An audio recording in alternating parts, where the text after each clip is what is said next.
Facebook and on Twitter. I don't know if anyone will be here. I mean, I'm here, so I don't know if anyone else is here. I don't know if anybody's even up. We're gonna we're gonna test it out and see if anybody's awake.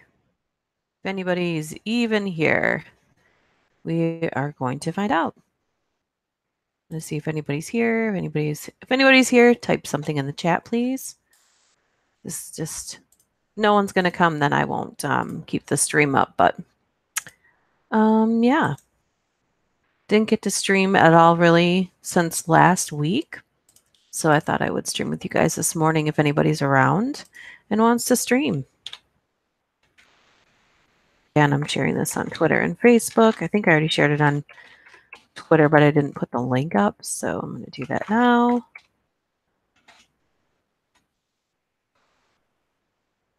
I always type my Twitter password wrong.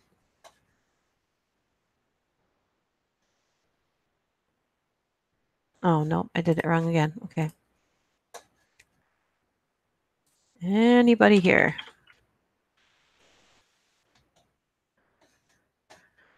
Let me see here. Might be reading to myself out loud and just leave it up for you guys for later. We'll see what happens here. My computer is, of course, doing whatever it wants to.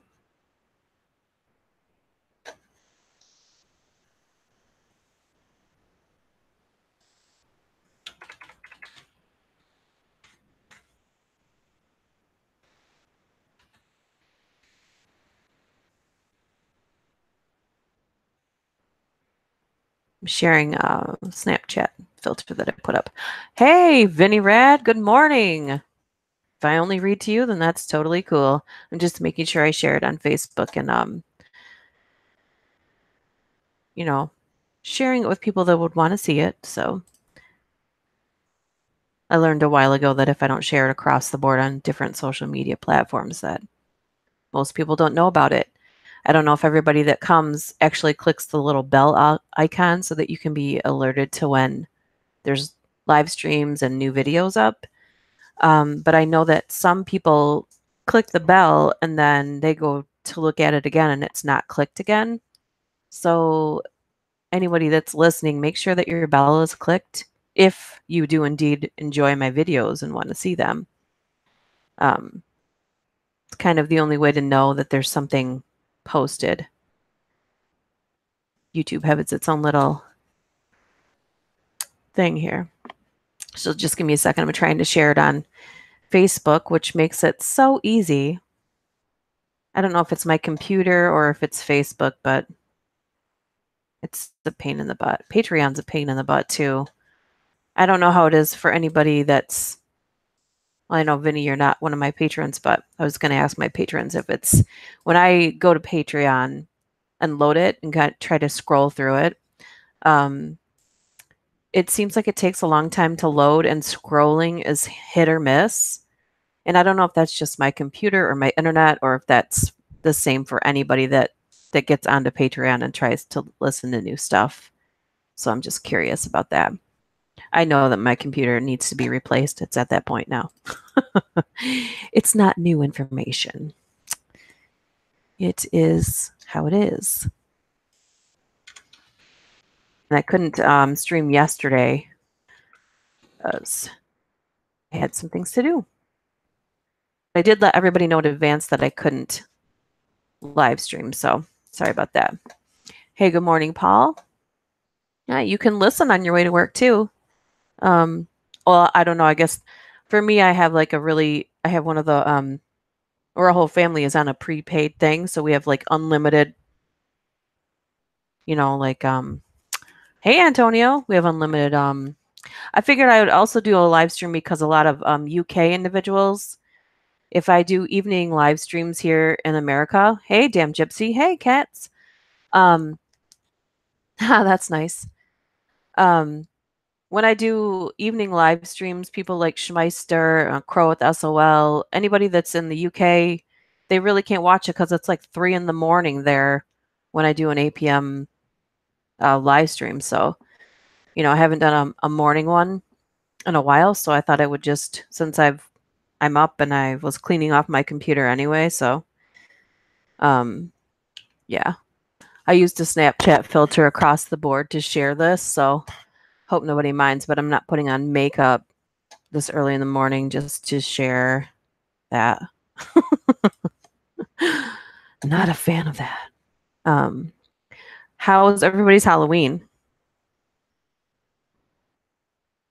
Mine was kind of like really, really chill Halloween. I mean, besides, I don't want to share too much of my family's personal information on here. Plus, I'm not the one that's directly affected by something going on, but I mean, I am, but I'm not the one that's hospital bound. I'll just say that. So yeah, that's the that's the reason I couldn't live stream or anything, because I was kind of busy. But all right, yesterday was a busy one. I like the morning ones. My favorite day of the year. Yeah, and I was actually looking.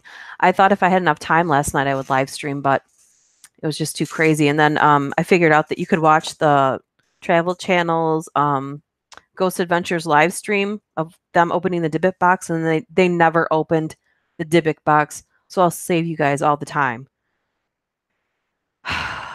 I got sucked in by them, and they always disappoint me because they start talking during their investigations, and I feel like there's too many people and they're always moving around, and they allow themselves to get sucked into whatever energy is around them, if indeed it's not just drama. And it's very frustrating to witness. I used to really, really enjoy watching that show, but now it's just more frustrating than anything, because if you're going to investigate, if you're going to get really scientific evidence, you need to sit down and be quiet and just wait and see if you get something. Because if you did get anything, you ruined it by talking in the whole thing. So I don't know. Hey, Schmeister. Gave away a lot of candy. Did you? Yeah. Ah, bummer. Hello, morning people that I don't know. Yeah. Yeah, cats. There's usually a different crowd. Yep. That is true. That is true. Let me just close out these other windows, and then I'm going to get to the things I had saved just for in case I was going to live stream last night. I don't know how many people would have watched last night anyway for a live stream. So plus I wanted to make sure I got all the contest stories, and I'm not sure. Luke sent me a story a while ago. I don't know if Luke's here or not yet, or if he's watching at all, but it didn't specify in the email that it was for the contest. So I may or may not have a story number 6 submission. I have to work that out. But I'm going to wait until everybody, like, they get a good chance to be watched by more people that vote on the stories. And then whoever wins gets, like, bragging rights and links to any of their social media or anything that they, like, if they have a blog or things like that. And then I'm going to send them a piece of merch. It's probably going to be a coffee mug from the channel with the new channel art on it. And then I'm going to show you guys the winner of the art contest. It's a hands down winner for the art contest, and I'll just show you in just a second. I am going to pull up these stories that I found for us. I was so busy with work, I haven't seen any videos. Yeah. I made sure I made all of the, I didn't add any special effects to the stories for the contest, and I used the same footage. It's just pumpkins with the candles. The only thing I altered was the music, because I really wanted the story winner to be based on, if anybody was reading it, like even if you were just reading it to yourself, you'd be like, damn, this is a good story. So that's why I did that. I just wanted to make sure everybody had an impartial opportunity to be the winner. I will say the first story made me cry. I know a lot of people said that.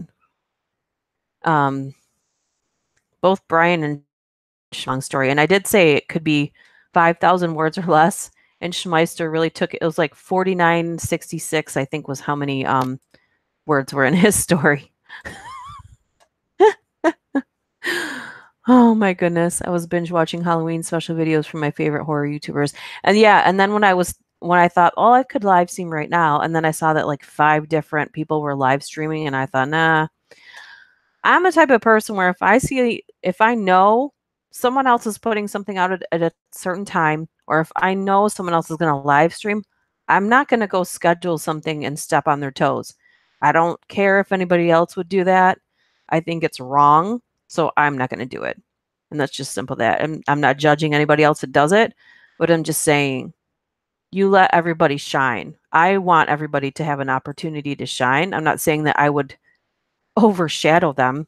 I'm not saying that at all. I'm just saying if you know someone else is going to do something and then you were going to do something at the same time and they were already there, don't go step on their toes. Let them have their moment and then you can have yours. That's kind of how I feel about that. Just saying. Happy holidays. Yes, I worked my butt off for October. I just want you guys to know that. Like, I made sure. There was days where I was not sure I was going to be able to get a video out because I did mention that my computer needs to be replaced.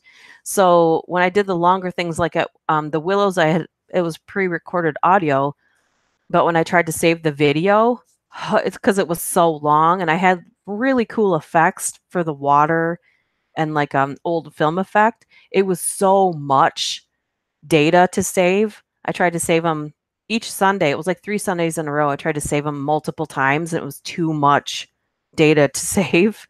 It was like in the millions, like 2 million, 3 million megabytes, if that makes any sense. So I had to like cut it down and make it the quality lower just so you could hear it.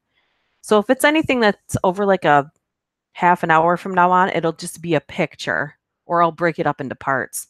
But the Willows, I already broke up into 4 parts or 5 parts anyway. And they were all at least 20 minutes or longer. So yeah, October kicked my butt. And then I had like 12. I made sure I gave the patrons 12 fresh stories that no one else, like, you won't hear them unless you're a patron. So just saying, I'm not saying I'm not going to sit here and shove Patreon down your throat. I'm just letting you know that October I went out of my way to make sure that people would get 12 only heard on Patreon stories. So, hey, well, it's 9 o'clock here, so it's not that early. I challenged Jeff the Killer to a duel. I did the mom part for Jeff the Killer on, I think he changed his, I think it's the Hollow Gentleman's channel. I think it was last year at this point. I'm really drawing a blank. And I honestly had never heard Jeff the Killer before. And then I know it's like one of the original creepypastas. I never had heard it before. Oh, thank you, cats. Yeah. Yeah. I still feel like, hey, immunity, what's going on? Oh, I was going to show you guys the winner to the art contest. It's hands down. I don't know if I showed you guys before or not, but Hex Wando, like right away he sent in something. And there was a couple people that sent a picture, but I'm just going to let them know I'm not trying to hurt their feelings. His was like over the top incredible. Just going to pull it up here just a second. I'm sorry. You guys are talking. Am I the only one who doesn't know Jeff the Killer at all? Yeah, when I sent the audio in to Hollow Gentleman, I didn't even listen to the story until he had it put together and put up on his channel. And I had never heard it before. And I didn't even know. I got good news for Halloween lovers, by the way. All right, share away, Schmeister. But yeah, I didn't know how I was supposed to play the mom part for that. So I sent it in all creepy. And he said the mom was supposed to be all innocent, but it was way better because I did it like that. I just figured it was supposed to be creepy because it was a creepy story. Okay, let me pull up this thing right here, and I'm going to share that with you. And I'll keep it up as long as I can. The only thing that sucks is if I when I share the screen with you. I don't know how to share the keep sharing the screen with you, and then be able to read from the same screen without screwing it up. So I'm not an amateur tech person, but I'm not a pro tech person. So yeah, I'm the in-betweener. Like, I can learn some stuff, but that doesn't mean I'm any good at it. Okay. Okay, so Schmeister says, the good news is calendar-wise, Halloween is October 31st, but lunar cycle-wise, it's November 7th. So if you want to do the real pagan Halloween, it's on those. So on the November 7th, I'm going to go next door and say trick or treat, and then they're going to be like, what?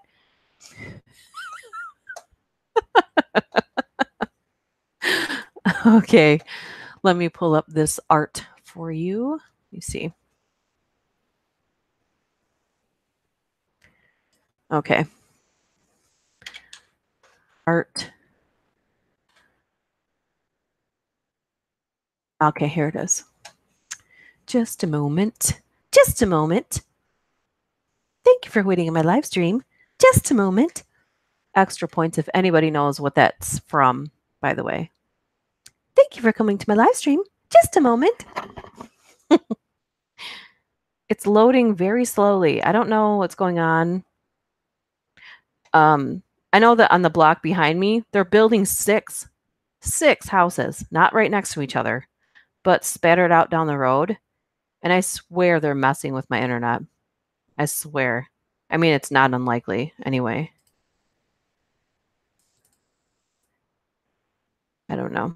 Let me see how this is going over here. Let me see. It got moved over the centuries because of the calendar inaccuracies. Do you mean Sam Hain? Yes. Ha! Office Space. Yes. You know how many times I'll just like I'm a person that do you know what a cinephile is? Like, I'm not going to call myself an expert on movies, but I love movies. And me and my brother probably watched, like, the first movie we watched close to 100 times was Gremlins. I think that was the first one. And I think that's when we started, like, randomly memorizing and quoting movies. So when I met my husband does the same thing, so it's really funny. Oh, thank you, Antonio. That's really nice. I love hearing your voice. It's so distinct and awesome.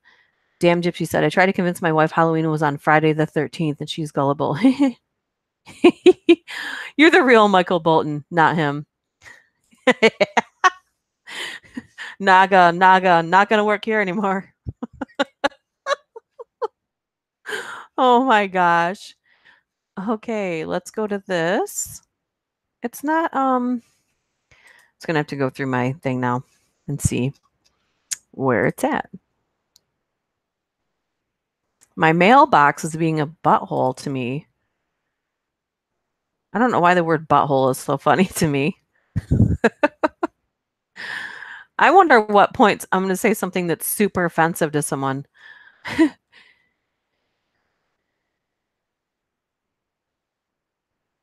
Okay. Was it? You know what's weird is Gremlins is set at like Christmas.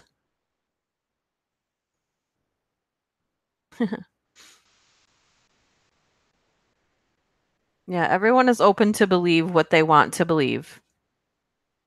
So, yeah. We don't push anybody into believing anything here. That's for damn sure. You are totally free to believe whatever you want to believe. Looking for my mailbox is being very stubborn with me right now. Nicosi.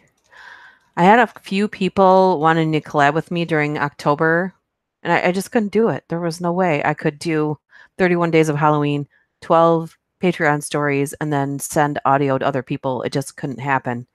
And I really went out of my way to make sure that I had my October all planned out because my subscribers come before other people's channels. And I'm more than happy to really collaborate with anybody on their channel, no matter what size the channel is. as long as it's, when this one channel wanted me to do a voiceover for one of their gaming videos, and I specifically asked him to send me a script. And instead, he sent me the video with him talking over it. And he's like, so you can get what I want you to say and how I want you to say it. And really, it's just very simple. You just send me a script and I read the script.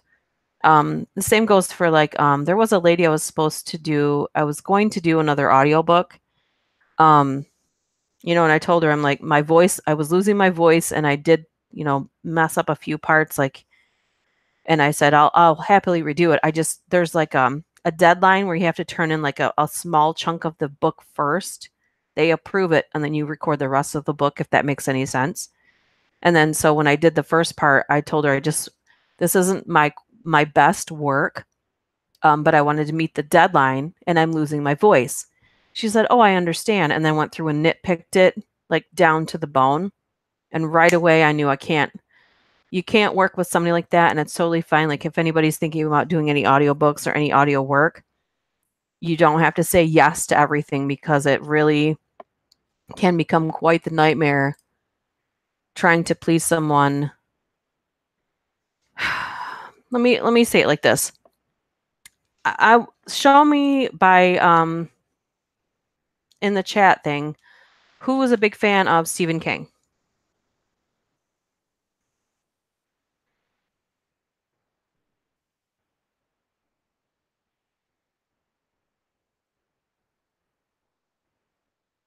I'm just gonna wait and see. So the reason I say that is, if you've watched any Stephen King movies or books made into movies, he's in a lot of those movies. You'll see him, with the exception of The Shining, which is hands down one of the best adaptations of his book. However, he did not like that adaptation.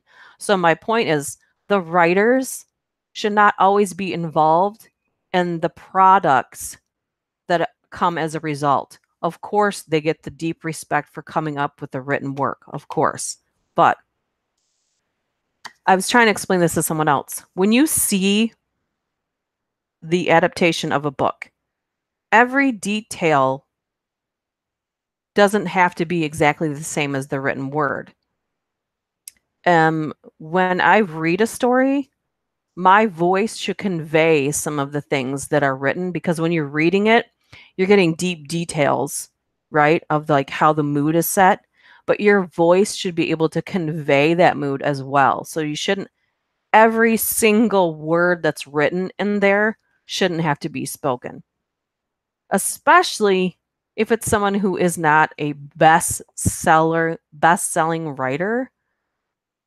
You can kind of gauge at what should and shouldn't be said. If they talked about a microwave 5 times in the same paragraph, yeah, I don't know. I'm just complaining about something. Hey, my husband. Definitely a big fan. Yeah. But yeah, my point is that the writer shouldn't always be involved in the final product of what's going on, because it will be altered. I mean, that's a fact. And I think that when someone gives you the freedom to be able to alter it a little bit, it turns out a lot better. Of course, you don't want to stray too far from it, but there are times when you don't have to say everything that's written to convey and come across what the mindset and mood is. And not everybody that's reading can do that. I'm not saying I'm that talented where I can do that either. I'm just saying that it's not always necessary to say everything that's written on the paper. Anyways, I'm still trying to find the art piece so you guys can see it. Yeah. I was kind of hoping Hex Wanda would be here too, so I could tell him that he was the winner. Yeah. Yeah. But I have to make merch that's got his thing on it and then send it to him. So that'll definitely be a thing. I'm so sorry this is taking me so long to pull this up. Yeah, I'm going to see if it's on this flash drive instead. So hopefully you guys aren't too bored. I've got 3. I've got a set of true Halloween horror stories, true stories, so true haunted possession stories, and then spooky tales of Halloween, which I'm not 100% sure are true stories, by the way. So, let's see here. Oh, hey. Hello. The notification someone did it? Oh my God. Okay, good. I've wondered if everybody, hey, Nightmare Files.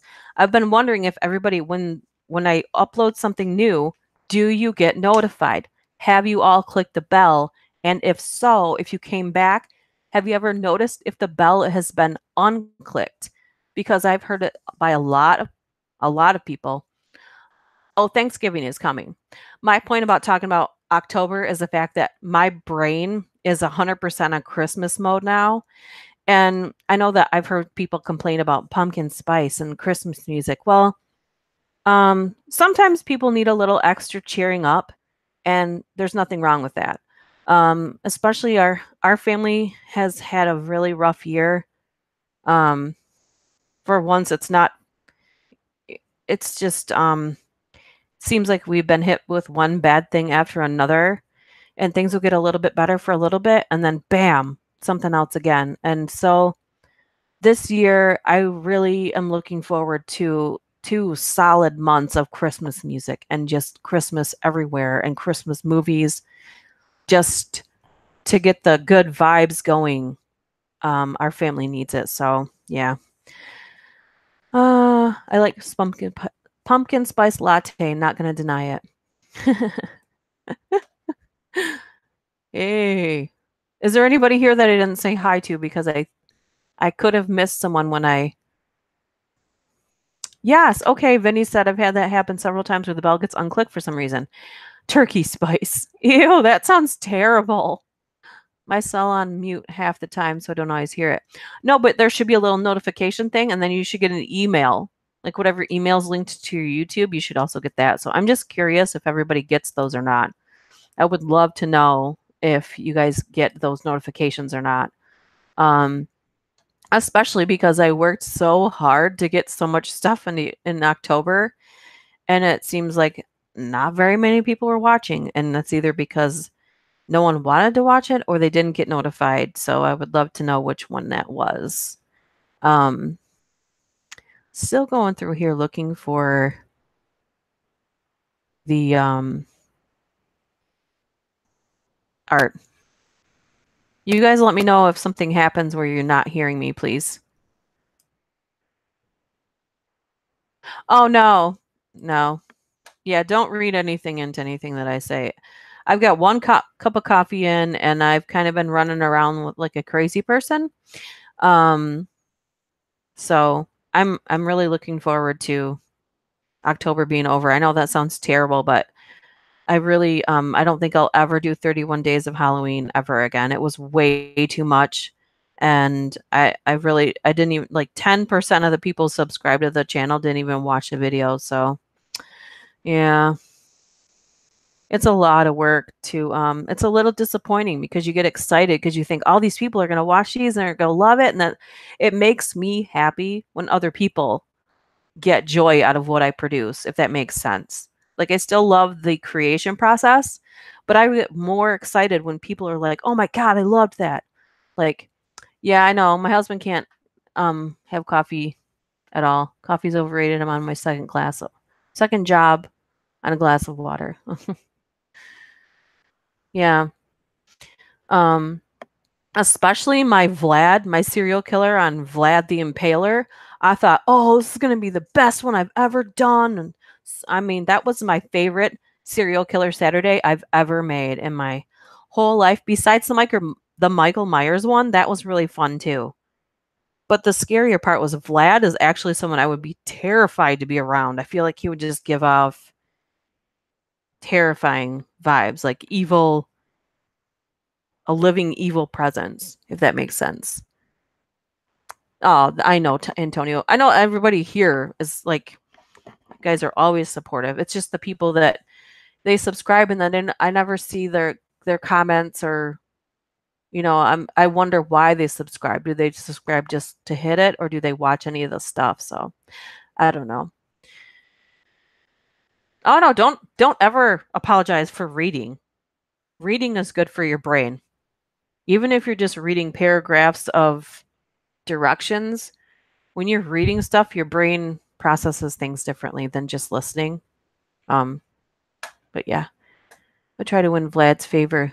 I think there was probably many people that were like Vlad.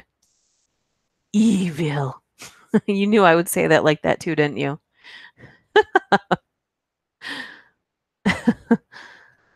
Tactics and ideas. You're going to feed his evil. Okay, I finally found the freaking art submission. So Hex Wando, if you're listening, you're the big winner. I'm going to make sure it's going to be announced in several videos too, so that he knows it and everybody else knows it too. So it is not letting me open this. I don't know what the heck is the deal. Oh my gosh. My mailbox is being a stinker. Hopefully the live stream is not being a stinker for you guys. I'd avoid Vlad like the plague and go hang out with Elizabeth instead. Yeah. She didn't like women, so it wouldn't matter which one of them you hung out with. It wouldn't be good. I'm not a big commenter. Usually don't leave them anywhere. Really? Okay. Well, at least you listen, though. The views still help. That's what I'm saying. Like, even if people don't comment or push the like button or whatever, the views, you can tell how many people have watched it. And when you work really hard on something, especially something that took you like a day or two to create, and then it not even 10%, like 10% is a good retention rate. I don't know if it's percentages and numbers game, but yeah, still waiting for my free shirt from last year's fan. You're a smartass. Demonetized. Oh my gosh.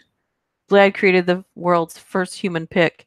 Oh my gosh, I saw a meme that was so funny, besides the one that I put into the movie. It is not letting me open this. I don't know why it's not letting me open this. Oh my God, undo. Oh my goodness. Okay, I'm going to see if I have the art contest thing in here. I'm sure I do. Art story rules, art contest. Did I put it under Hexawando? I'm pretty sure I already saved it anyway, but it's not letting me open the email that's got his picture in it. So let me just see if it's here.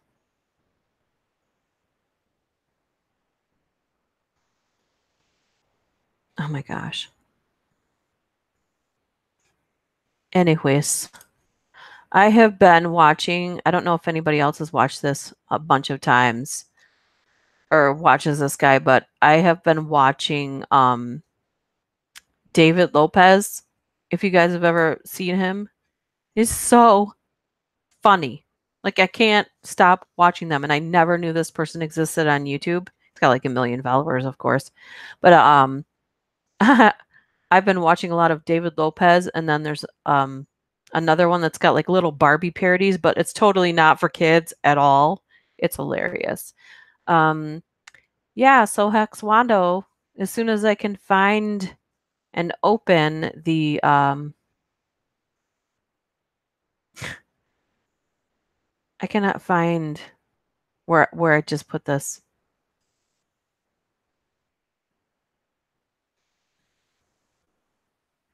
Okay, I'm gonna move on so you guys can actually hear stories. Anyway, you've got a ghost in the machine. Yeah. Oh. Still waiting for my free shirt. Okay, so let's get into some true Halloween stories.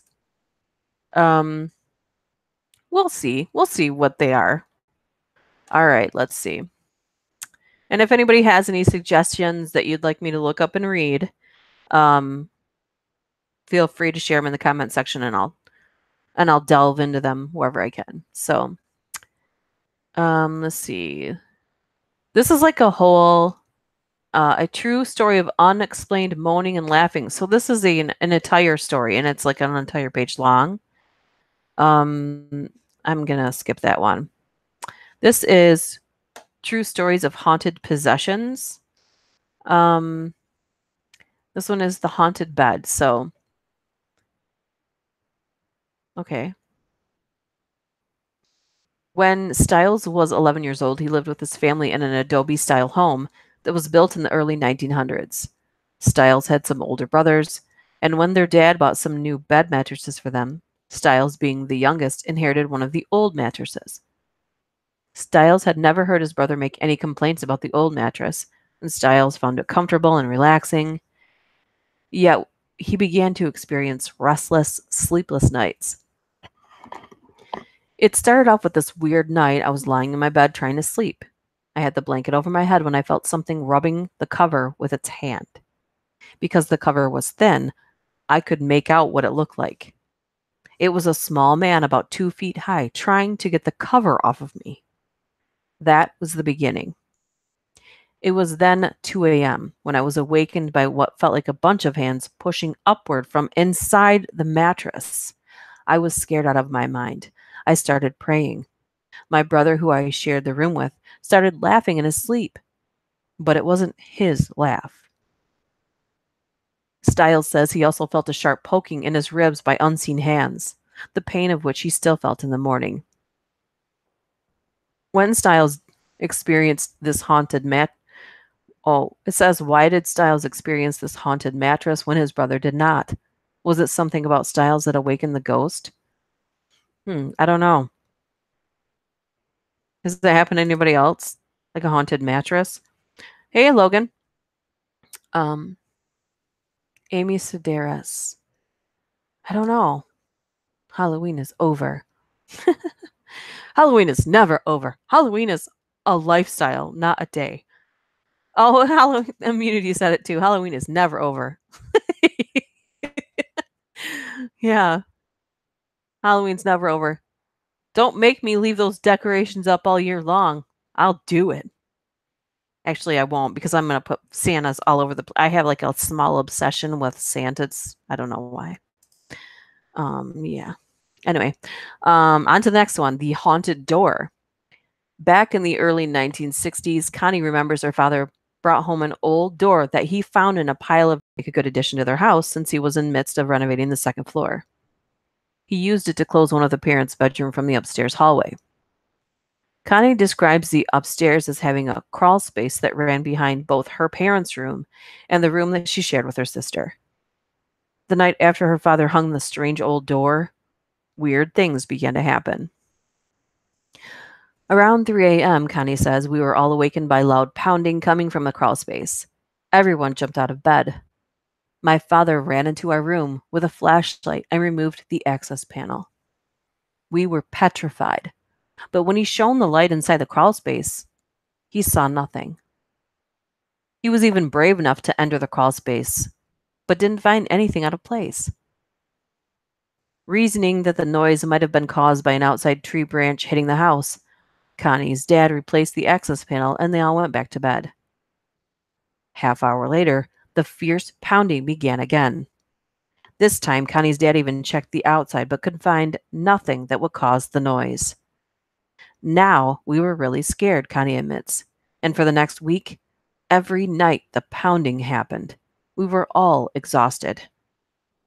Finally, Connie's mom insisted the old door be removed.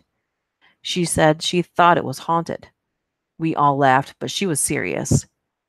Connie's dad reluctantly took the old door out, chopped it into splinters, and buried it. Sure enough, the pounding stopped and never returned. Ooh, dun, dun, dun. I don't know why. It makes me want to go antiquing. Anybody? Anybody want to go antiquing? That's terrible.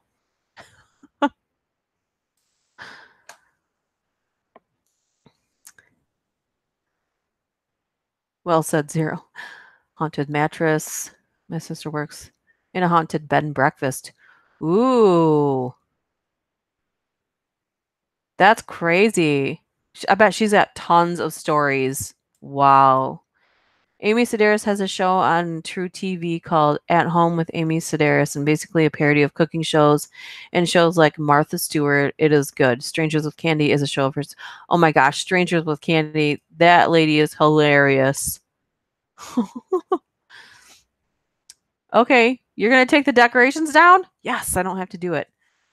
Usually I go crazy all out, like all over the place, but um things haven't things, I've already said it enough that it's been a rough year, so Halloween just didn't feel the same this year, so I don't have the house and yard slathered in Halloween like I normally do, but I probably will go overboard with the Christmas stuff, so if any of my family is listening, I'm sorry in advance, but I'm not sorry.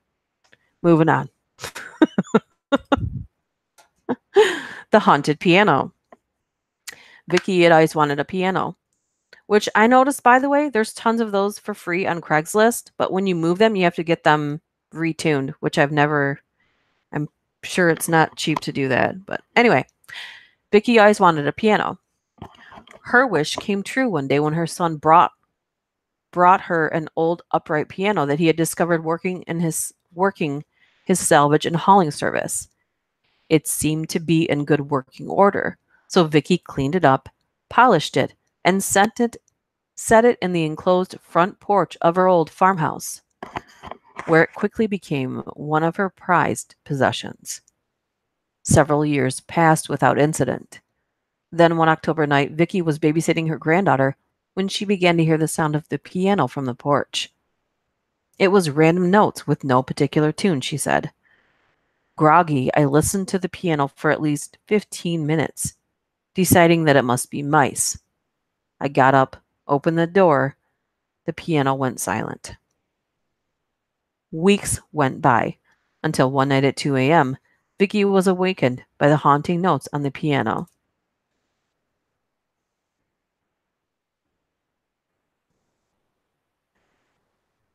Let's see here. Sorry about that. I was making sure that it sounded silent and it sounded like the live stream went out for a second. She again. Oh, the piano went silent. Okay, weeks went by until one night at 2 a.m., Vicky was awakened by the haunting notes on the piano. Yeah, I'm not hearing anything again, so I can't tell if you guys are hearing me or not.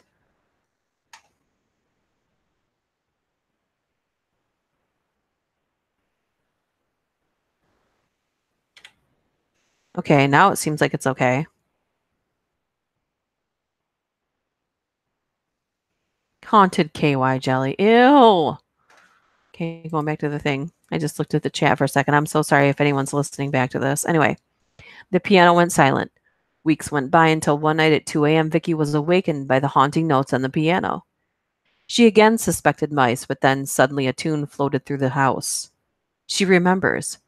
It stopped and started several times, but it was definitely a tune, like someone was practicing a song. This phenomenon happened on a regular basis. Vicky's daughter even heard it. I almost cried from relief and told her that I had been hearing the same thing for months, Vicky says. Her daughter-in-law also came to Vicky in tears, saying that she too heard the ghost at the piano. Eventually, Vicky put the piano outside with a free sign on it. Not because of the ghost, but because the weight of the piano was beginning to make the porch sag. An old couple came along and adopted the instrument. I often wonder, Vicky says, if they have experienced any like concerts courtesy of the old piano. Wow, that's crazy. Oh, there's all kinds of haunted things on here too. Numerous true stories about mixed up time. Oh, glitch in the matrix. I know somebody that wants to hear that, and I don't know if he's here or not. I think that's usually oh, I'm drawing a blank on the name. My brain can see the name up.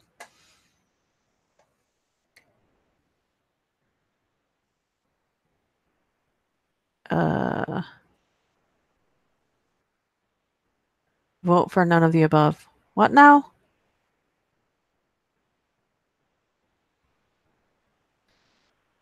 Congress is per state anyway, and we're not going to be religious or political here. Everyone's free to make up their own mind.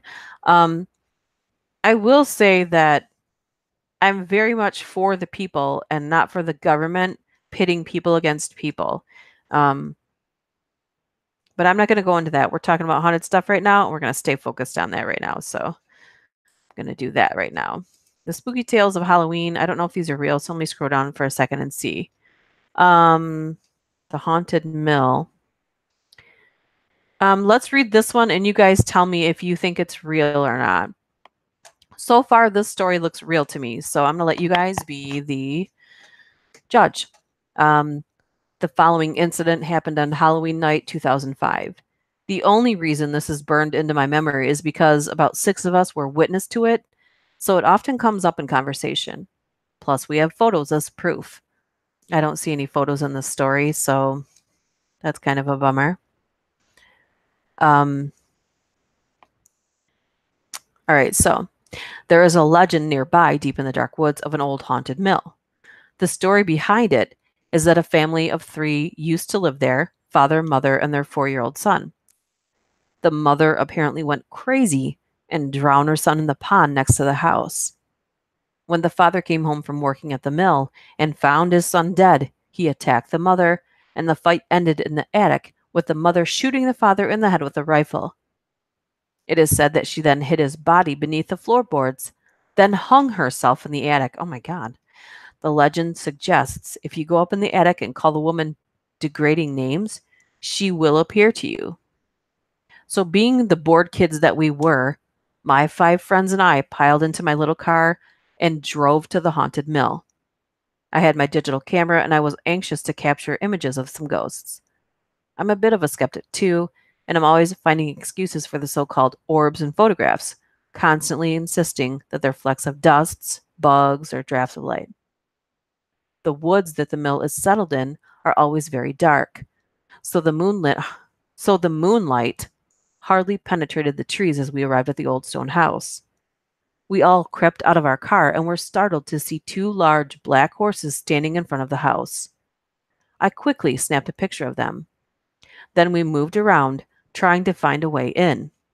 To our dismay, the only opening was a small window through the basement. We had to get down on our hands and knees to crawl through. As I bent down, I felt someone push me from behind. I cried out and looked around to see I was last in line, and I put my hands down to catch my balance, only to cry out again as my hand caught something thorny. I looked down and saw nothing unusual. Upon examining my hand, everything looked fine, but it felt like I had barbs sticking into my skin, yet I couldn't see anything. After we all squeezed through the opening, we turned on our flashlights and began exploring the house. The walls, to our surprise, were all drywall, and we realized that the house wasn't as old as we originally thought. Yet they were covered in graffiti. Upside-down crosses, 666 signs, which didn't do much to calm our nerves. I took pictures in every room. Of course, the story doesn't have any pictures associated with it, so that's great. Finally, we went up to the attic. We all huddled together in the center and held hands. Nobody wanted to shout the curses, so I began, the skeptic and the bravest, decided to take on that role to, antagonize the lady ghost. So I shouted some choice words into the darkness around us, and we all held our breath, waiting. Nothing happened. We waited for about 15 minutes with no apparition of a woman's ghost. With a mixture of relief and disappointment, we turned and headed down the stairs.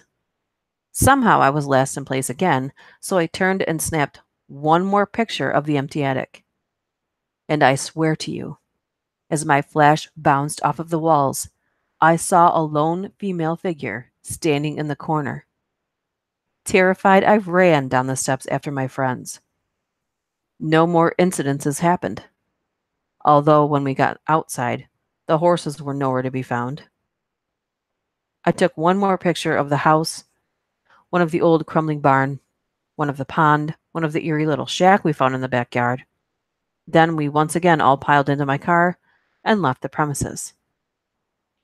When we got back to my friend's house, we hooked up my camera to the TV so we could sift through the pictures on a large screen.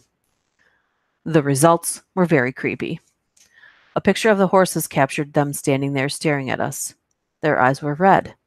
Now, I know that people often say people and animals' eyes in pictures are red, but it was unsettling to look at. The rooms in the house all had millions of orbs in them. I brushed it off until we viewed the pictures of the barn, the pond, and the little shack. None of those had any orbs, yet the picture of the house had tons of them. Weird. The attic photo showed nothing unusual, unfortunately, so nobody believed me when I said I saw something. But the last picture that someone had snapped of the side of the house was the creepiest. A few orbs appeared in the air, but one orb in particular was odd, bluish purple in color, and there was a distinct outline of a skull. I have the pictures still to this day, and everyone I have shown them to all agree that they're very strange. And the skull picture, as we dubbed it, is the most chilling picture I've ever taken. The weird thing is, the skull is looming directly over the place where I had snagged my hand on something. And in the following days, an odd rash appeared all over my fingers. It eventually went away, but the doctors had no idea what it was. And neither do I. Okay, so I guess that was a true story.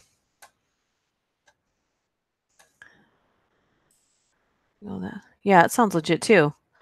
I don't know. Usually, I'm always leery that they're going to be like horrible creepypastas that I stumbled upon. And there's a reason why they're bad, because no one's ever read them or heard them. Haha, terrified. I get it. I didn't read that football. What? Somebody said something about voting for somebody in North Carolina, so I called them out. Okay, well, let's just let it go. Tuna have a very enlightened face. They discovered a great mystery. Yeah, it sounds like a legit story to me, too. Oh, I also wanted to mention that I did I already mention it? I've only got 1 cup of coffee in me. I feel like my brain is still not like where it should be. But I think I would like to do another story contest for Christmas. And I don't know what the interest level would be for that. But I feel like, because I used to do like a special for Halloween and a special for Christmas, but I will say I really enjoyed doing the story contest. And I feel like if I mention it a lot, maybe people will get more involved in it, because I think it's a really good way to get to know you guys better. And it's a really good way to get people more involved in the channel and get writers' names out there. Like, even if you don't win by vote, because I don't decide the winners, the listeners decide the winners. So I'm completely impartial to the winner. However, people that like to write stories can still get their self out there. And, when you win, you get some bragging rights and you can put that somewhere. I think hopefully it helps somebody out. But it's also fun. Little contests are fun. And everybody's pretty good at writing stories. So a ghost is inside them. Sounds legit. 9:33.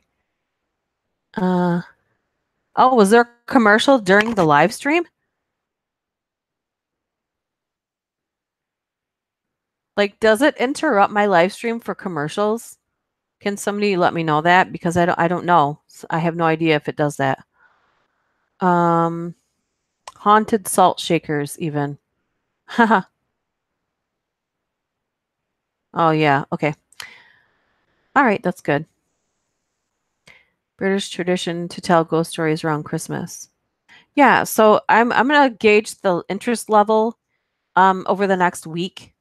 And then as I announce, the winner will be announced for the story contest on November 10th. So not this Saturday, but a week from this Saturday, it'll be announced. I'm going to give my voice a break for probably a good week, because just get my head together. Plus, I need to really help my family right now.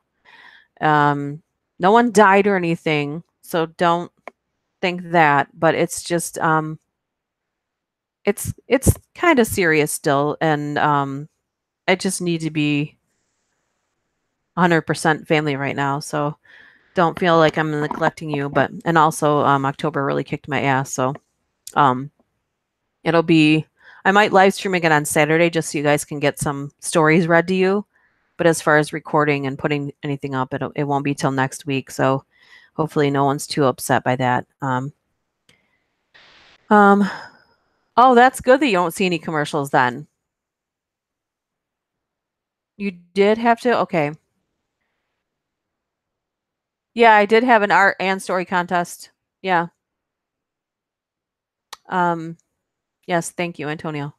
Anyway, let's go back to the haunted possessions ended, right? Sometimes I can't tell, like maybe did I not scroll down enough because there was only like 3 or 4 stories for that. But no, that was all of that. Spooky Tales of Halloween. I did the haunted piano. Oh, didn't let me go over to the page I'm trying to get to here. Oh no, my screen looks frozen. Okay, nope, I'm good. Okay.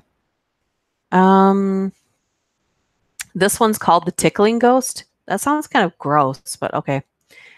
So every Halloween around midnight in our living room, I see a white figure of a little boy just staring at me. This first happened in 2005, the year my mom and I first moved into our apartment. I was 10 and my mom was sleeping. I swear I've heard this story before. Usually I can't sleep on Halloween because I get too scared. That year I couldn't close my eyes without feeling someone sneaking into my room. When I first saw it was about 1 a.m., and I was just lying in my bed thinking about Halloween that had just passed. I started to drift off. Then I felt as if someone or something was tickling my feet. So I opened my eyes. And that was when I saw him. I distinctly remember that he was all the way over by my wall. I closed my eyes, thinking it was just my imagination. But when I opened them again, he was closer than before. I ran into my mom's room and told her what I saw. Of course, she didn't believe me, and she told me to go back to sleep. So I went back to my room and fell asleep. I dreamed of the boy in white all through the rest of the night, and it scared me so badly. The thing about it is, I see him every year. He gets clearer and clearer, and he gets bigger and bigger, as if he's growing up with me. I'm 13 now, and he looks about 13, too. Whoa. Dun, dun, dun. Yeah. It looks like it keeps buffering. Let me see. I haven't seen any comments yet. I'm sure you guys get sick of me going, can you still hear me? Can you hear me? I was legit terrified to meditate Devil's Night for Halloween. I didn't want to welcome anything. Meditate shouldn't welcome anything. Meditating is just a relaxing, focusing on relaxing thoughts. So were you afraid it was gonna like find its way in? I don't know. You'll have to let me know. I'll come back. I'll come back. This one's called Bloody Mary. So somebody must have tried to play that stupid game. All right, so this happened in London on October 31st, Halloween. I was making the rounds at my Halloween party looking for my 7-year-old son. I couldn't find him. I went to his room and he wasn't there. But then I heard him laughing in the closet. It says wardrobe, but I know that's closet. It's it's a standalone closet, right? So I opened it up and he was the only one in there laughing. I just thought he was doing what normal kids do, playing, until later on. The party was all over and I was cleaning up. I couldn't find him again. So I went upstairs and checked the wardrobe, and he was in there laughing again. This time I asked him what he was doing. He said, I'm playing with Mary. I thought this time one of the kids was in there with him hiding, so I opened the other side of the door. Nobody was there. So I thought he had an imaginary friend. I told him to stop talking about an imaginary friend because it's not real. Well, that was mean. And then I went downstairs to clean more. They grow out of that. Don't make your kids not talk to that. That's awesome. 2 hours later, at 10 p.m., I mean, unless they're 15 and they're talking to an imaginary friend, we've got a whole separate issue there. Okay, anyway, 2 hours later at 10 p.m., I'd finished cleaning up and my son was already in bed. I was tired, so I went to bed. When I went into my room, I found a message written in lipstick on my mirror saying, "You're wrong. I am real. I am Bloody Mary." As soon as I saw this, I rushed to my son's room only to find him with bloody scratches all over his arms, legs, and face, and he shouted at me, "I hate you. This wouldn't have happened if you said she was real." What? Is this story real? I can't believe I've never heard this before. That's terrifying. Holy crap. Well, you're welcome. I finally found something that's actually scary during a live stream.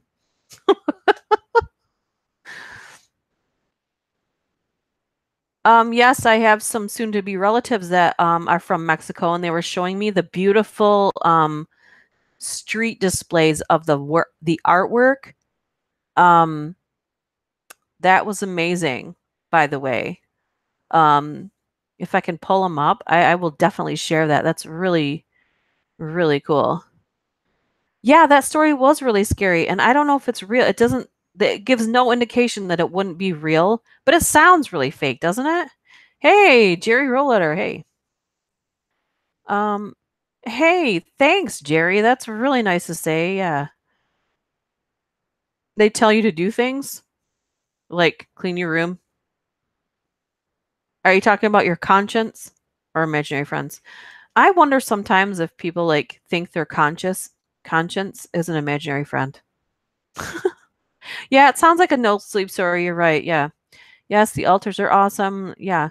And so I asked the person that's from Mexico, I'm like, what happens? Like they're showing me these beautiful, you don't walk on it, they walk on the sidewalks, and the whole street is filled with these elaborate um artwork made of flowers.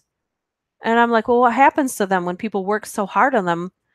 And I guess, when this festival is over, or the celebration is over, it just blows away. And it's supposed to symbolize, much as we do in life, we are sometimes, as beautiful as our life was, and all the hard work that goes into it, sometimes, and then at some point, we are gone also. So that's kind of like the symbolism of it, like all that hard work and beauty. But I was also told there's a museum where you can see a lot of them. And I'm not 100% sure if that's correct. So you let me know, cats. I meditated trying to open my third eye. Yeah, not on Devil's Night. Don't do that. Yeah. People tell me I'm crazy when I tell them this, but I meditate for a long time. I feel like a pull on the front of my head. That's a whole nother discussion, damn gypsy. That's a whole nother discussion. I'd like to do some podcasts where we talk about stuff like that. You guys let me know if you'd be interested in that, where it's like, if I do a podcast, I won't be distracted because I'm literally going between like the story and the chat, and then my brain is like shifting between the two, and then I get distracted because I think of something that's like related to each thing, and I just go with it. But I think a podcast, I would be specifically concentrated on the subject at hand. So, nice. Tell the supernatural has rules. Okay. Back to the spooky tales. Okay, let's chill out with the... Okay. Wow. This one is Disturbing Shadow Entity. So, again, I haven't read these before you guys are hearing them, so who knows what's going to happen here. So, again, it was Halloween, 2004. I like how they say Halloween, October 31st. It's always on the same day, just like Christmas. I think people get confused because Thanksgiving will change the date. Easter, the date changes. Labor Day and Memorial Day, those dates change. But Valentine's Day is always the same. St. Patrick's Day is always the same. 4th of July, obviously. Halloween, Christmas, New Year's, same. But anyway, again, squirrel. It was Halloween 2004. It all happened in my cousin's house in Antipolo City, Philippines. It was a nice day, and I was so excited that I would be seeing my cousins and other relatives. I have been spending my summer months with them for years, and we have this tradition of making the most of our time together. So that day, my cousin and I went to buy CDs and decided to grab a DVD so we could hang out at home enjoying R&B sounds. We decided to go straight back to my cousin's house and listen to the CD we bought. We took the back entrance of their house leading to the second floor, where we saw her nanny and her niece. My cousin decided to stay in her room for a few minutes, and as for me, I started taking the stairs down to the ground floor of the house. The ground floor part of my cousin's house had been abandoned for about 3 months. So must have been like an apartment house. My 2 other cousins had used bedrooms down there, but now they had to vacate the ground floor to reserve it for guests during special occasions only. The house itself has 3 floors, yet there are only 5 people who live in it. As I took the last step of the stairs, at the side of my eyes I saw a dark, tall shadow about 6 feet tall pass by the kitchen door at my left.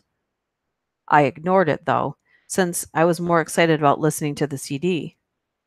Also, I had been seeing a lot of those shadows in the past year, so I was kind of used to it already. So I took one of the CDs and began to play it on the stereo, just with a minimal volume, just for me to relax. And as I was sitting on the couch, my cousin came into the living room and turned the stereo volume up very loud. As we were enjoying the music, suddenly the volume dropped to 0. I just stared at it, wondering how it happened. My cousin even got mad at me because she thought I was the one who turned it down. I looked at her and pointed at the remote control on top of the stereo. Realizing that I wasn't responsible, my cousin suddenly ran upstairs screaming, dead scared, to stay in the living room. I was left alone, just trying to analyze what just happened. A few seconds after that, I ran upstairs too, to check on my cousin, and surprisingly, the nanny, upon seeing me, told me that she too had heard strange sounds while she was down in the living room. She explained that the sounds she heard upstairs were like humming frogs or crickets. After an hour, my cousin and I went downstairs again to watch a horror movie when something strange happened. While watching, we suddenly felt scared because we could hear the sounds from the previous scenes of the movie, like a long delayed echo. It seemed like something was finally trying to mimic the movie. Was actually trying to mimic the movie, okay? Not finally. Particularly the sounds. Finally, we made up our minds to stop watching and just listen to the CDs. This time a lot louder. We also switched on all the lights on the ground floor. This time my cousin even shouted to the ghost, "This is when I am able to spend my vacation with my cousin, so beat it." So from there on out, we went on enjoying the sounds and chatting with each other. During the height of our enjoyment, one of the figurines from the top of the stereo flew off and crashed onto the floor. My cousin wasn't scared. In fact, she got mad because it was her mom's favorite figurine. At first, we thought it was the strong vibration of the speakers that caused the figurine to fall. But there were many other items on top of the speakers, some a lot lighter than the figurine. So why just that one? Also, it didn't just fall. It was more like it was thrown.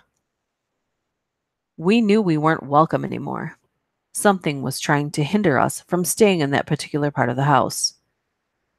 We found out it wasn't just us who experienced weird things in the living room, but also my other cousins, and most of the people who used to work there as nannies for them. These former nannies had left without a word, even without getting paid.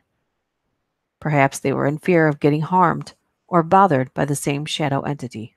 Whoa! Oh, I found more Ouija's. Oh my gosh. I just hit the jackpot. I'm going to save these time travel ones and see if they're any good here.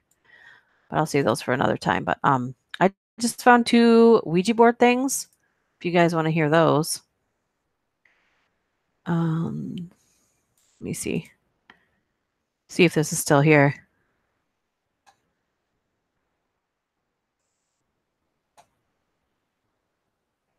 Oh, really? Hey, Saberine. Oh my gosh, I'm so glad to see you. Saberine has an amazing voice and also reads. I don't know if you're still reading or not, but you should be.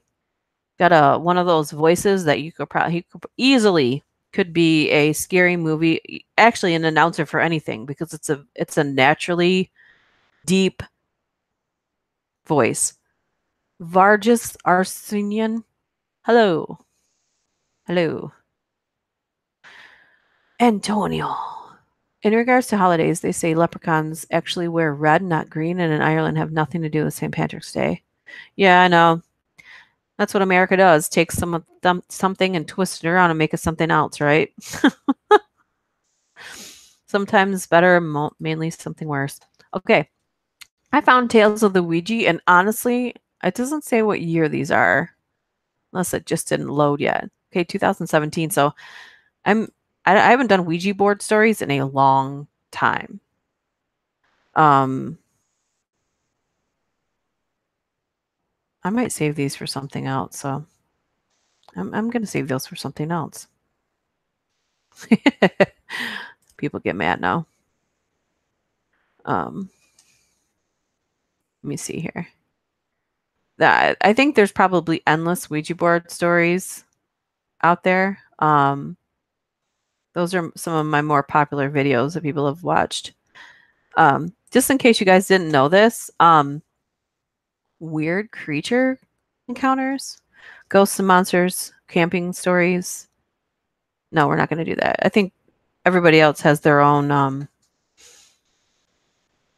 Ooh, curses. We're going to do that. Let's check out curses. Okay. Sorry about that confusion there. But I feel like everyone's done camping stories a lot. I've only been like collabed with people that have done them, like with Mortis and Swamp Dweller. I've never just done them just to do them on my channel. And I think that's, I don't want to oversaturate it with my own. I haven't been reading as much lately because my job is so incredibly demanding, but I put in my 2 weeks notice and yesterday I'll be back to reading no time. Awesome. Yeah, anybody that's got a channel, I always repeatedly tell them to please go check out their channel, and then if you can, post the link after the stream is over, and I'll make sure that it says it reads, because a lot of times if you go on someone's channel and you post a link, it won't appear there because most people don't approve links. So I just have to go in and just click approve comment, and then it'll be there. So curses, dun dun dun. They are 4 tales of curses that may or may not be true. So that's subjective. Do you know what I mean? If my husband's still here, he everyone that's a Detroit Lions fan has believed that the team is cursed. And that's no lie. I can actually look that up. My husband will just eat this up if he's still listening. But he's at work, so I don't know if he's like listening at work or if he had to turn it off. But Lions curse. Okay, so it's the curse of Bobby Lane. So I'm going to pull it up so we'll start with this one because my husband is a dedicated Lions fan. So this is called the curse of Bobby Lane. So everybody believes that the Lions are cursed. So no matter how much good things they have going in their favor, they believe the team is cursed. So the curse is this. Okay.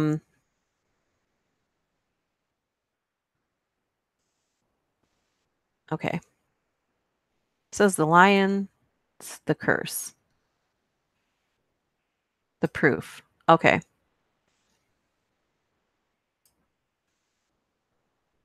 Okay, so I can't get to the... Okay, so in 1958, after leading the Lions to 3 NFL championships and proved... This is probably unusual sports curse, but I'm going to read it anyway. So 3 NFL championships and providing Detroit nearly decade of Hall of Fame play, the Lions traded Bobby Lane. Bobby was injured during the last championship season, and the Lions thought he was through and wanted to get what they could for him. According to legend, as he was leaving for Pittsburgh, Bobby said that Detroit would not win for 50 years. In the pages that follow, we present evidence that supports and confirms the existence of this curse, which has been plaguing this team for nearly half a century. And if you don't believe in curses, you will. In addition, you'll find a wealth of information. Okay, so it's been said that someone tried to remove the curse. I'm going to try and find that. And then they got injured trying to remove the curse. So they've been searching for answers for 50 years, and each time they think they have one, it gets foiled and they have to start from scratch all over again. This team is constantly in a rebuilding state with an ever constant quarterback controversy. The coaching situation is in a constant state of turmoil as well, with coaches being either too easy on the players or too harsh. When new players come in, they say, "I'm not responsible for the past," and because of this attitude, the past ends up repeating. There's an answer on the webpage as concrete evidence, so I'm going to go back because it's not really telling me anything. But let me know if you guys have heard of the Curse of the Detroit Lions, because I'm trying to find the part where it tells about the person that tried to remove the curse, and then each time they try to get rid of it, those people get harmed. Yeah, so we're going to go on to the other ones. Yeah, I knew my husband would chime in on that. Okay, thanks, Sabrine, for coming. Biznitch, hey! I can't believe that you thought we would be up this early. Yeah. Well, if you go back to the beginning of the stream when you get a chance, you'll hear why. But never thought leprechauns had anything. Okay, check Sabrine quickly. Yeah, isn't that cool? The Detroit Lions are the only cursed or haunted thing that's in existence in this world today. Everything else is not. Oh, stop it. There's a baseball team from Japan that believed they got cursed by the colonel from KFC because they knocked its statue over. Oh my God. I saw it was supposed to be on the radio. The guy was supposed to lift the curse and he got deathly sick and had to go to the hospital. Oh, I thought you said you had to go. Okay, sorry. Damn gypsy curses. Ah, funny. Okay. So if I ever find that, I'll do that. So this one's called the Old Housemaid's Curse. So the first report comes from OF. I don't know what that means. Original, I don't know. About a strange incident that happened to her grandparents in their retirement, who enjoyed traveling around the world. One trip took them to New Orleans, a city with a long tradition of witchcraft, voodoo, and other assorted dark arts. Well, it's got a lot of rich history too, so let's not just focus on that. Anyway, on this occasion, her grandparents were staying at a bed and breakfast that was once an old plantation. After a restful night, they awoke and were ready for an enjoyable breakfast. The housemaid and server who waited on them was an elderly black woman with a thick southern accent. She says she gracefully served my grandfather his juice, coffee, and toast, but when it came to my grandmother, she threw the juice in her lap and broke the tea kettle on the floor next to her. Furious over this behavior, the grandfather stood and demanded to know what the outburst was all about. The housemaid ignored him and glared at the perplexed grandmother and screamed a curse. "God is going to get you!" She shrieked, then threw down her apron and ran from the building. The grandparents complained to the management. The management promised to fire the woman, but claimed she couldn't be found. My grandparents got their entire stay there for free. The owners were even called in, who apologized exceedingly for their recent employees' horrible behavior. Over the next few days, however, the old woman's curse seemed to have its effect on her innocent grandmother. She tripped on the sidewalk and dislocated her shoulder. She lost her purse along with $300 cash, credit cards, and ID. Their rental car stopped working for no apparent reason. The lights refused to stay lit in their bedroom and bathroom, while the rest of the hotel lights worked fine. She was haunted by horrible demonic nightmares the entire time she was there, and swore up and down that she even awoke several times during the night to find the maid standing over her, watching her. Finally, having enough, they cut the trip short and returned home. But many incidents of misfortune seemed to follow the old couple for an entire year after their New Orleans trip and the old housemaid's curse. I've never heard of that before. Oh, somebody's going to love this next one. The Asian curses are always so over the top. Mr. Sabrine, I'm currently editing a new video about creepy gas station stories. Features a custom thumbnail from a new. All right. Japanese curses. Oh, I guess I'll have to look that up and do that one night, huh? Oh. Wow. Okay. The next one is called, get ready for it, The Gypsy's Curse. Dun, dun, dun. Damn, Gypsy's going to love this. Candace also suspects that her great-grandmother was the victim of a curse. This one proclaimed by an angry gypsy woman.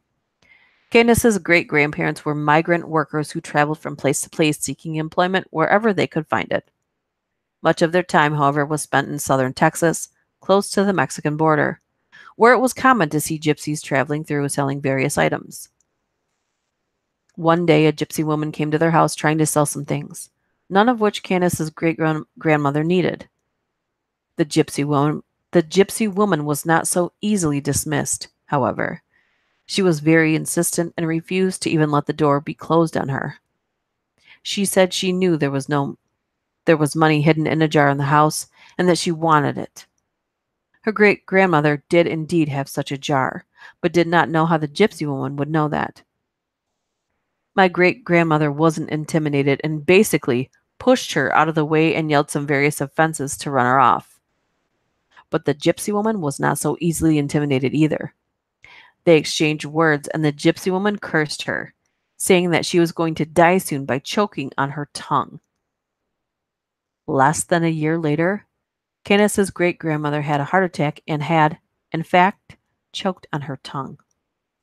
It doesn't say that she died, though, so whatever. I'm just kidding. Oh, my goodness. Ooh. Anyone, I don't know if you guys, if you listen back to this, whoever's going to listen back to this, can see the chat comments, so you'll know what I'm talking about when I go, ooh. All right, this one's called Curse of the Witch of the Woods. Let me see here. My battery is low on my phone. It's fine. Oh, Cats has a blog also. So if anybody has any kind of social media thing that they do, link it in the chat, or you can link it in the chat, but try and link it to the stream after the stream's over so people can go and read it or whatever you guys do. Anyways, Curse of the Witch of the Woods. So Justin believes he's been haunted by the curse of a witch, yet he isn't sure how much of his encounter is real and how much is a product of his young imagination. At 9 is when this all began. He was the member of a Cub Scout troop that was winter camping in the woods of northern Massachusetts. Oh my gosh, that sounds horrible. Anyway, naturally, the older Boy Scouts enjoyed scaring the younger Scouts with spooky tales, one of which was about an old witch who lived and died in those very woods. In fact, her cabin still stood nearby. They even set off into the snow-covered woods to find the cabin. Of course, imaginations running wild, we were all excited and filled with fear. The woods can make for a lot of strange noises that could have been just a small animal, a fallen tree, a branch settling, or breaking in the wind. Then Justin says he saw something unusual. I looked outward through the gnarled branches in the distance and had to squint and try to focus because I kept thinking I was seeing something. I'm going to check. I don't hear any feedback right now, so.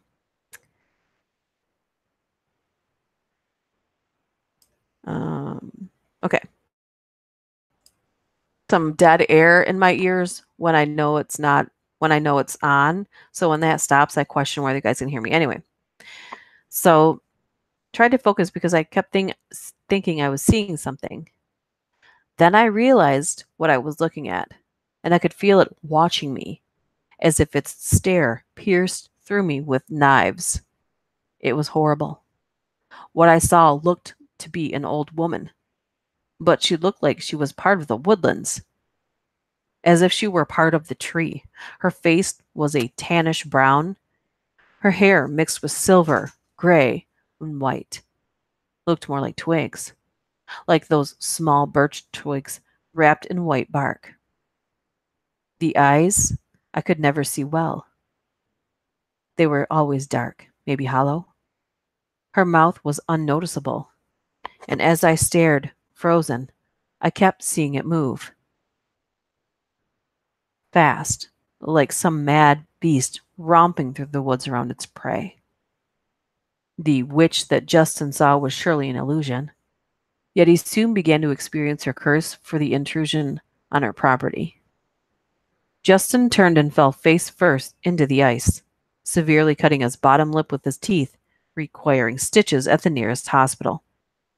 But the curse did not end there, however, and returned in full force when Justin was 19. The Witch of the Woods haunted Justin's dreams. Dreams that were startlingly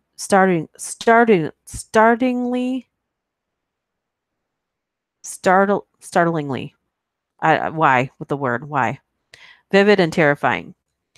And in each successive dream, she appeared even closer to him. When I felt her presence, it felt like so much hate and rage. I don't know if it's just toward me or simply in general, but I've never felt so much hate in my life. Such fear and dread of something that I did to her, as I did from her, okay? The dreams or visions of her continued off and on for Justin for nearly 2 years before they finally subsided for a while. And when Justin was 23, they returned. Everything about her was the same. I was at a point in my life of being retrospective and observant of things around me in my past, so I began to realize the last time I saw her, a string of bad luck ensued on me. In the past few years since the last dream, where she was even closer than in all the others, my wife and I have been in constant misery. Economically, mentally, physically, as if our physical and mental beings are being deteriorating. And it hits us one thing after another, on top of the other. Inside, it has become like despair, like something inside of me eating away at me, trying to break my will and my spirit. The witch constantly haunts me in my mind now. Whether it is my imagination putting a face on something I'm unaware of, or it truly is some sort of curse, I just don't know. Whoa, that's crazy. There's one more curse, and then we're probably going to wrap it up. Hopefully this doesn't cut out for you guys at all.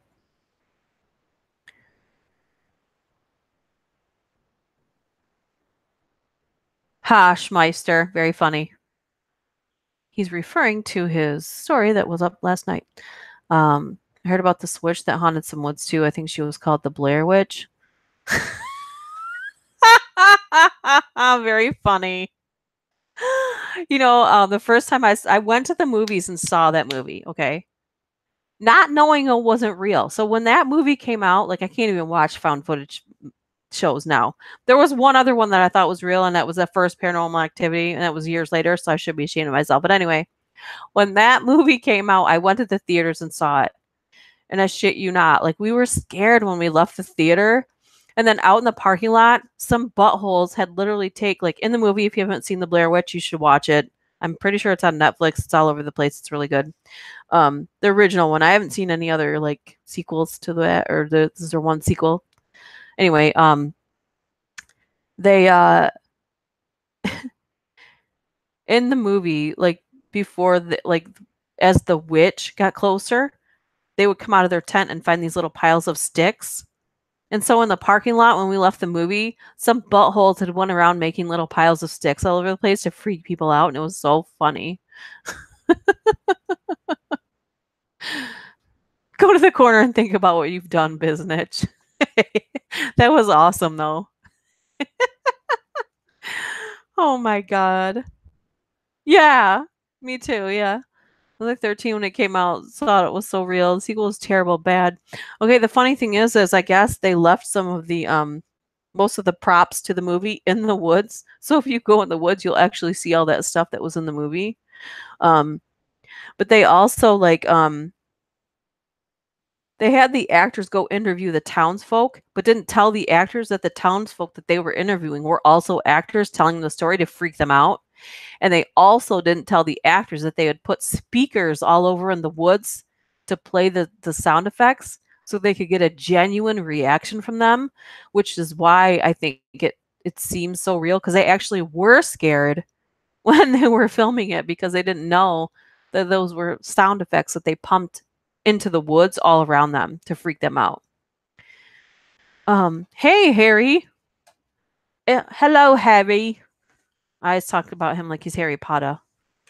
Harry Potter. Harry Rodda. Harry Rita. Hey, Dog Humps Monkey. Blair Witch 2, Book of the Shadows, which is trash. There's a more recent The Blair Witch, which is watchable. Yeah. You know, we're in a generation where they always try to make part 2, part 3, part 4 of something that was good because they can't come up with their own goddamn good idea. So anytime you have an original, really good idea, it's really worth like sharing that with everybody. Okay.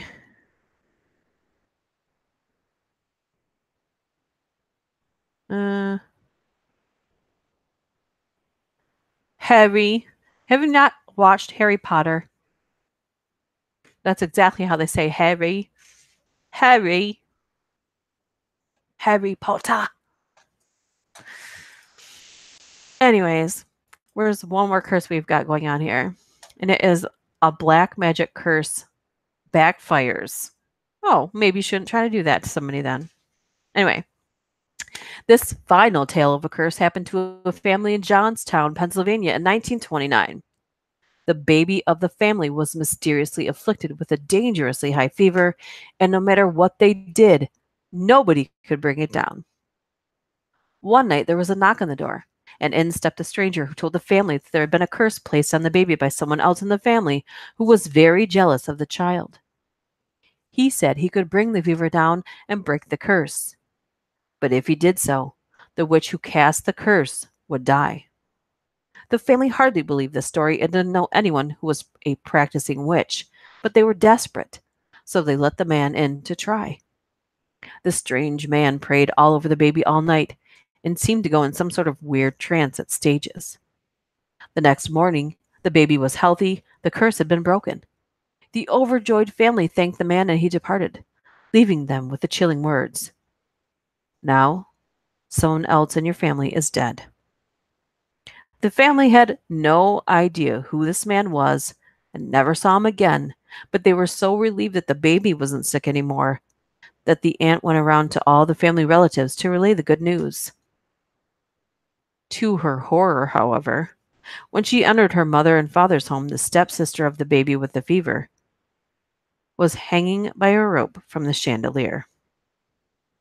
She was the only one in the family that died, so the family assumed that she was the witch who cast the spell. It was then learned that this stepsister was very jealous of the new baby. She had been used to being the only child for years and years as the older ones had grown and moved away. When the baby arrived and she began to seclude herself in her room, her mother came forward and revealed that she thought her daughter was practicing dark magic. Whoa, that's crazy. That's crazy. Wow. There's some really good stories on this thought catalog. I try to find them on my own, but we're gonna wrap this up pretty soon here. Well, my lights just flickered. If that's not a sign, I don't know what is. It's like Oklahoma. Not great, but it doesn't suck either. Yep. Anybody can send me anything. It's my email is right in the description box with all my other social media stuff. It's all always in there. No, yeah, don't practice stuff. When even bad thoughts you have at someone, it's gonna come back to you times 3. So if you can't think good thoughts about someone, think about something else. Yeah. So anyway, I'm gonna try and stream again, maybe Saturday morning if you guys want that, because I feel bad because all month long I didn't live stream for my UK folks and my people in the different time zone. So I'm gonna try and do that. Maybe I'll do it around on a Saturday. What's a good time, Schmeister? Like noonish here would be 5 there. So I'll try to do it like that. But I also don't want to. It might be earlier than that. I'm not sure yet. But again, I'm gonna try and stay out of this room because I'm obligated to be elsewhere. So you will get you'll get something from me, but it'll be a week. I need to give my voice a little rest here. And then the winner of the story contest will be November 10th, if I didn't already say that. And at the same time, I will finally show you Hex Wando's winning art piece. So hopefully he'll hear this and know that he's the winner. I'll also put it in the comment section so he knows that. And anybody that's got any kind of blog, a channel, or anything, always link it in the comment section after the stream is over, and I'll make sure it's approved in the approved comments. So yeah, so on that note, we're gonna wrap it up. And I'm really happy that you guys had a good time. I hope you guys had a good time anyway. I'm not gonna assume that you had a good time. And thank you for coming and listening and supporting the channel, because otherwise there would be no point in me ever doing this at all.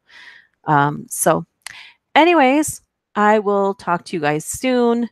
And on that note, I'm going to wrap it up. And if you're new here, this is how we say goodbye here. We don't say goodbye in a sarcastic way, but we're making fun of others who disgenuinely act as if they really care about you when they say goodbye. And so that's how we say bye here, by going bye, bye, bye.